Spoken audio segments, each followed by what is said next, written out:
Bonjour, je suis Stanislas Almeida, un des 4 cofondateurs de la solution Orson. Orson, c'est la solution la plus intuitive pour créer un site internet professionnel et efficace qui s'adapte sur tablette et sur mobile. On a eu l'idée de créer cette solution quand on a dû créer un blog qui nous a coûté une petite fortune et sur lequel on n'était pas du tout autonome pour réaliser ces mises à jour.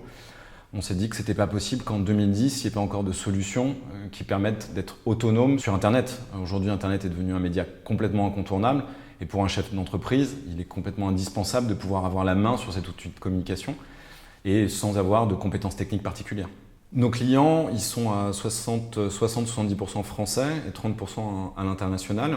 Aujourd'hui, on a principalement des PME, des ETI qui viennent chez nous. On a quelques multinationales.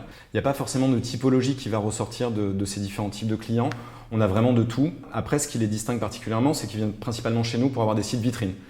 On a notre partie e-commerce est déjà moins fournie. On propose une solution pour permettre aux gens de vendre directement à travers leur site Orson, mais ça représente peut-être 20% de nos clients aujourd'hui. Notre stratégie de développement, elle s'est basée sur 3 axes. 1, les partenariats.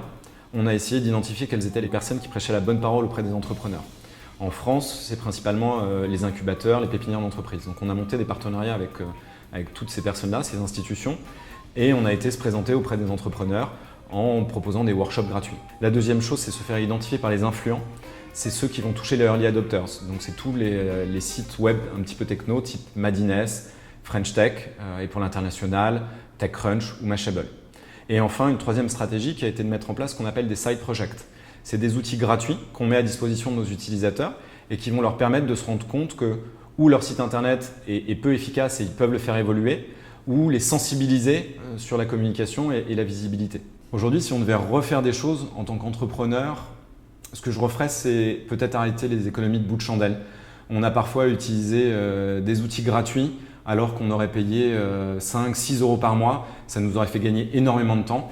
Et au début, on essaye beaucoup d'économiser. Mais maintenant, il faut savoir investir sur certains outils qui finalement vont t'éviter 10 000 galères. Où en est Orson aujourd'hui ?